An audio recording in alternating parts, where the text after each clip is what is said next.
Hello everyone, welcome to our YouTube channel. On today's video, we will be learning how to create an account on Discord. Before starting today's tutorial, please subscribe our YouTube channel and hit the bell icon to receive notification. To create an account on Discord, first of all, tap open Discord app on your phone. Here on the home page, you can see two options, to register and to login. To create an account, tap on register.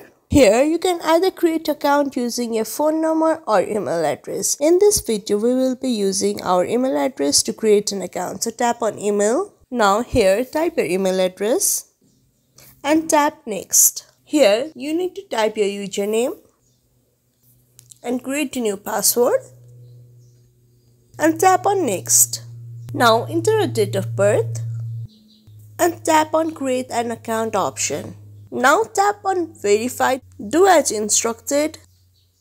You are now verified and your account is being created. You have now successfully created and Discord account. I hope this video helped you learn how to create and Discord account. Do like and leave a comment in the comment box.